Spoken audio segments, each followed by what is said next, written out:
Western Pacific, 3:52 p.m. local time.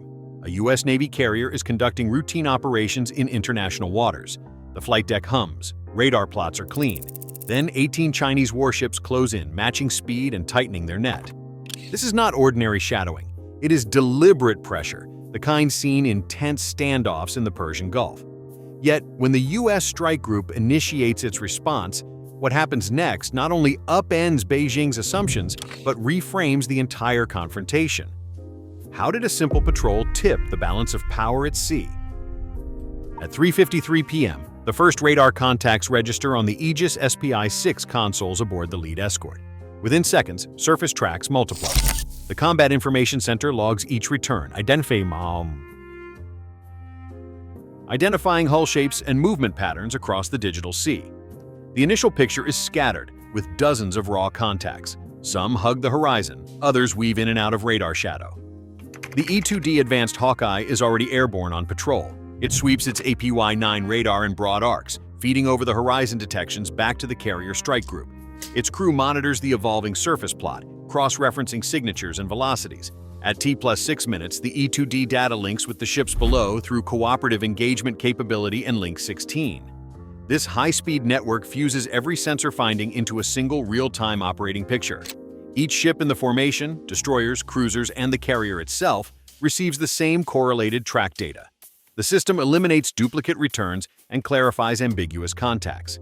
What began as a series of isolated blips now resolves into a precise formation, 18 surface combatants matching course and speed with the U.S. group, maintaining tight intervals. The network confirms the pattern is no accident. Latency between airborne and shipboard inputs is measured in seconds. The E-2D over-the-horizon reach extends the group vision far beyond what any single radar can provide. The Aegis system, designed for exactly this scenario, integrates the Hawkeye cues and updates the tactical display. The Combat Information Center watchstanders, led by the Tactical Action Officer, review the fused plot. Each contact is tagged, classified, and prioritized for further assessment. By the 12th minute, the strike group awareness stretches dozens of miles in every direction. The Chinese ship's coordinated movements are visible not just to the flagship, but to every node in the network. The operating picture is now unified and continuous, with no gaps and no ambiguity. The process turns scattered returns into actionable intelligence, enabling the command team to move from reaction to control. The balance of information has shifted, and with it the calculus of the encounter. At T+15 minutes, the command network settles into a disciplined cadence. The Tactical Action Officer stands at the center of the Combat Information Center, reviewing the fused surface plot. Each contact is tagged by hull number and class, and formation geometry is matched against doctrine for coordinated shadowing. The pattern is clear. 18 surface combatants hold tight intervals, mirror every adjustment of the strike group. This is not random proximity. It is calculated, persistent, and deliberate. The rules of engagement become the framework for every decision. Weapon status remains at hold. No one fires unless authorized. The Tactical Action Officer consults the strike group commander, who holds the authority to elevate readiness. Recommendations flow up, decisions come down. On the flagship, the Staff Judge Advocate reviews the legal boundaries.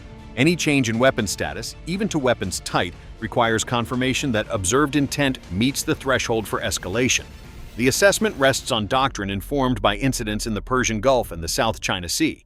Massed matched speed maneuvers are treated as a warning, not yet an attack, but enough to justify a heightened posture. Legal clarity is essential. The legal checkpoint arrives between the 15th minute and the 30th minute. The Tactical Action Officer presents the classified surface plot to the commander and the Staff Judge Advocate. They review each contact behavior, including closing speed, parallel courses, and synchronized turns. The rules of engagement specify that only the strike group commander can authorize a shift from weapons hold to weapons tight. That shift signals that defensive systems are armed and ready, still under strict control. The Staff Judge Advocate confirms that the evidence supports this step. No hostile act has occurred, but intent is unmistakable. The decision is logged, and voice nets relay the new posture to every ship in the formation. Escorts adjust positions to maintain a defensive screen. The air wing is briefed to stand by for possible launch. Confirmation is recorded and distributed. At every step, the process follows known procedures, including radar confirmation, threat classification, defensive posture shifts, electronic warfare readiness, and command-level decision-making. No single ship acts alone. Every maneuver and every status change is coordinated through the network. The strike group presents a unified front. Its authority is centralized, and its intent is unmistakable. The formation geometry, 18 adversary ships matching speed and distance, meets the criteria for a deliberate show of force. The United States response is measured, legal, and unambiguous. Weapons are tight, not free. The encounter is controlled by deliberate, collective decision, not by reflex. The legal gate has closed. The strike group stands ready for whatever comes next. 30 minutes after initial contact, the carrier air wing commander issues the order. 4 FA-18 aircraft, already on alert status, launch within minutes, joining 2 others already airborne. 6 fighters now patrol a racetrack pattern above the strike group, their radar sweeps extending the group's reach far beyond the horizon. MH-60R helicopters lift from the carrier and the nearest cruiser, flying low and wide to identify surface contacts visually and relay real-time video back to the Combat Information Center. The flight deck remains active, with additional aircraft moved to the catapults, engines turning, signaling ready for further surge if the situation demands. On the surface, the outer ring of escorts, Aegis destroyers and cruisers tighten their formation. Each ship maneuvers to interpose itself directly between the carrier and the nearest Chinese combatants. The defensive screen forms a visible barrier, with spacing reduced to 2 nautical miles, ensuring that any approach toward the carrier must cross multiple layers of missile defense. The escort's SPY-6 and SPY-1 radars operate in overlapping coverage, providing redundancy and eliminating blind spots. This posture places control of the engagement with the strike group. Electronic warfare teams activate the ANSLQ-32 and CWIP suites, shifting to a higher state of readiness. Emissions are managed carefully. They are sufficient to detect and geolocate adversary radars, while remaining disciplined to avoid revealing patterns. Communications discipline holds. Voice networks are restricted to essential traffic. The carrier command network transitions to a more restrictive emissions control posture, reducing radio chatter and limiting external signals. The strike group's intent is unmistakable. Freedom of movement will not be surrendered, and any attempt to isolate the carrier will be met by a coordinated multi-domain shield. The visible presence of fighters overhead, helicopters on the deck, and escorts in close formation delivers a clear message: deterrence through posture, not provocation. Carrier strike group doctrine is built on decades of hard-won lessons.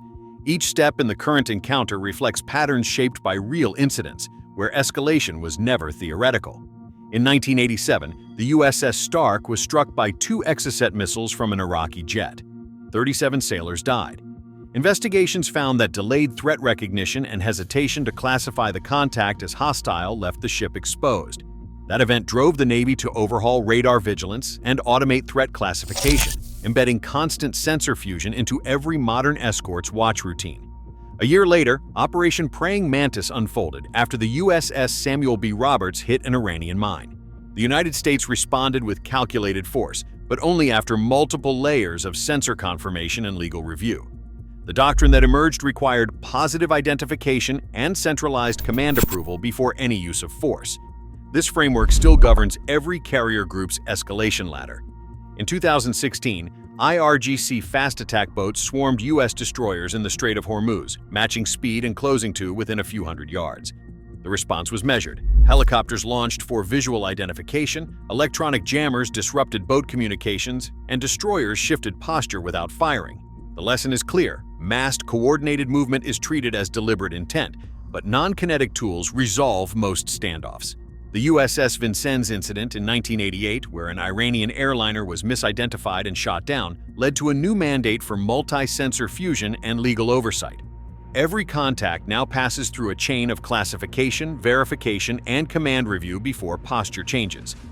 Recent tanker seizures in 2019 and 2020 reinforced the value of posture dominance.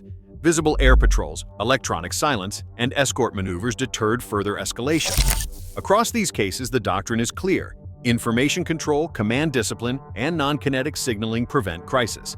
This is why when shadowing forces see the operating picture shift, they often disengage without a shot fired. In naval standoffs today, the most decisive moves are silent, transmitted through data links, radar screens, and command restraint. Deterrence is measured in readiness, not gunfire. As rival fleets test boundaries across Asia's seas, the real contest is for control of perception. Sometimes no missiles need to fly to win.